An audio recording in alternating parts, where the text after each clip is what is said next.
मुल्क की जमहूरियत, सियासत और मुल्क की रियासत है, इसको फौज चलने नहीं दे रही। आज मैं यहाँ आप लोगों के सामने कुछ एतराफ़ात करना चाहता हूँ। जो मुझे GHQ में जाने का इत्तेफाक हुआ, आप लोग कुछ कर नहीं रहे, तो उन्होंने मुझसे चंद सवाल किए उल्टा, जिन्होंने मुझे बड़ा हैरान किया। और उन्होंने मुझे किसी भी दिन और किसी भी रोज वो आके उसके ऊपर कब्जा कर लेते, पूरे पाकिस्तान के अंदर एक दहशत फैला दी।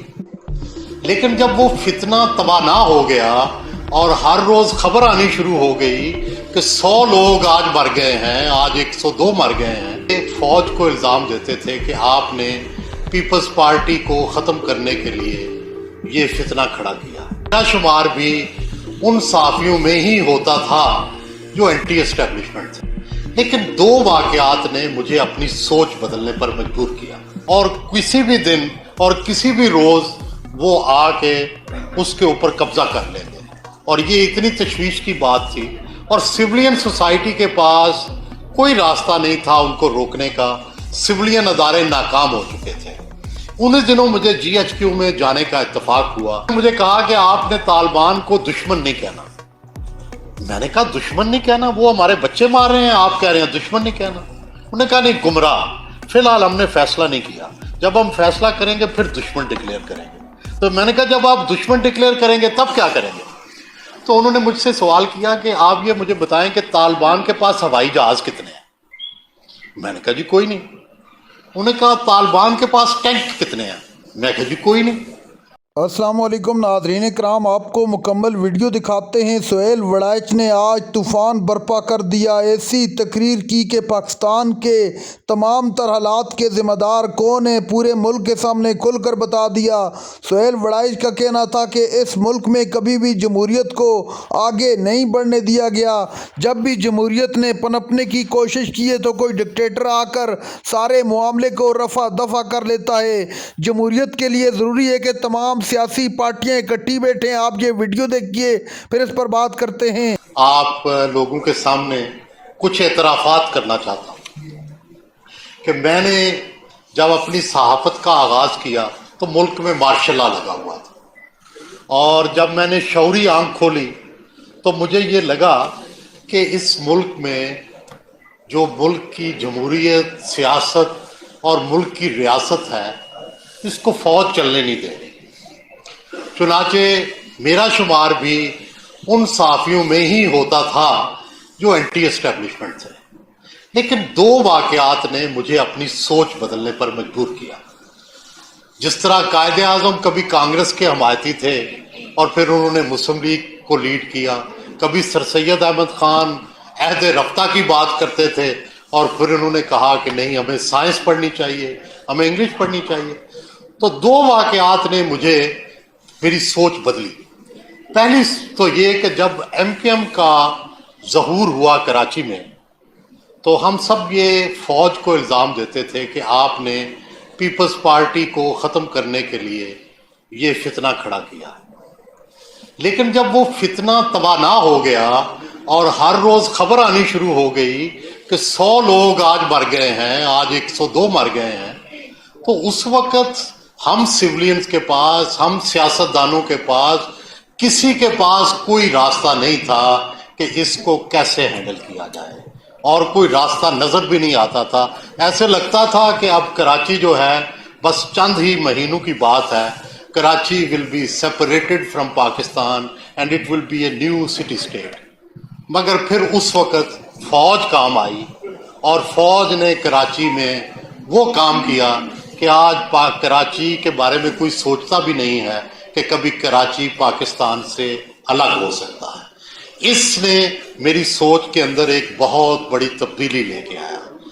दूसरा वाकया ये हुआ कि जब एक वक्त आया कि तालिबान ने पूरे पाकिस्तान के अंदर एक दहशत फैला दी, और दुनिया भर में ये खबरें शुरू हो गई कि पाकिस्तान में एटमी जो मरकज़ है और जो पाकिस्तान का कैपिटल है, उससे सिर्फ 70 मील दूर तालिबान रह गए हैं, और किसी भी दिन और किसी भी रोज वो आके उसके ऊपर कब्जा कर लेंगे। और ये इतनी तशवीश की बात थी, और सिविलियन सोसाइटी के पास कोई रास्ता नहीं था उनको रोकने का। सिविलियन अदारे नाकाम हो चुके थे। उन्हीं दिनों मुझे GHQ में जाने का इत्तेफाक हुआ, क्योंकि मैं जा रहा था ईद मनाने सिपाहियों के साथ जो वाना में लड़ रहे थे। तो मैं वहाँ गया पहले, तो मैंने उनसे ये सवाल किया कि भाई ये 70 मील रह गए हैं और आप लोग कुछ कर नहीं रहे। तो उन्होंने मुझसे चंद सवाल किए उल्टा, जिन्होंने मुझे बड़ा हैरान किया। और उन्होंने मुझे कहा कि आपने तालिबान को दुश्मन नहीं कहना। मैंने कहा दुश्मन नहीं कहना, वो हमारे बच्चे मार रहे हैं, आप कह रहे हैं दुश्मन नहीं कहना। उन्होंने कहा नहीं, गुमराह, फिलहाल हमने फैसला नहीं किया, जब हम फैसला करेंगे फिर दुश्मन डिक्लेयर करेंगे। तो मैंने कहा जब आप दुश्मन डिक्लेयर करेंगे तब क्या करेंगे? तो उन्होंने मुझसे सवाल किया कि आप ये मुझे बताएं कि तालिबान के पास हवाई जहाज कितने हैं? मैंने कहा जी कोई नहीं। उन्होंने कहा तालिबान के पास टैंक कितने हैं? मैं कहा जी कोई नहीं। उन्होंने कहा उनके पास रॉकेट लॉन्चर कितने हैं? मैं कहा शायद होंगे 8-10 या शायद ना हो। उन्होंने कहा फौज कितनी है? मैं कहा कोई नहीं, रेगुलर फौज। उन्होंने कहा पर जिस दिन हम दुश्मन डिक्लेयर करेंगे ना, उस दिन जहाज भी चलाएंगे, टैंक भी चलाएंगे, उस दिन रॉकेट लॉन्चर भी चलाएंगे, और फिर आप देखेंगे कि वो रह नहीं सकेंगे। और ऐसे ही हुआ, और फिर वो ना रह सके। तो बुनियादी बात है, मुझे फरीद ज़करिया की एक बात याद आती है कि रियासत होती क्या है? रियासत होती है एक जुग्राफियाई हदूद का नाम, उसको कहते हैं रियासत। लेकिन रियासत के अंदर निज़ाम, वो रियासत चल नहीं सकती जिसका नज़्म व नस्क, जिसमें लॉ एंड ऑर्डर ना हो, और लॉ एंड ऑर्डर के लिए फौज ज़रूरी होती है। तो साबित ये हुआ कि अगर इस मुल्क में जमहूरियत रहनी है तो उसमें पहले फौज रहनी है। लेकिन इसका मतलब ये नहीं कि फौज को सियासत में मुदाखलत का हक दिया जाए। फौज के बगैर जमहूरियत नहीं आ सकती, लेकिन जमहूरियत चल नहीं सकती अगर फौज सियासत में मुदाखलत करे। ये फ़र्क मलहूज़ खातर रखना चाहिए।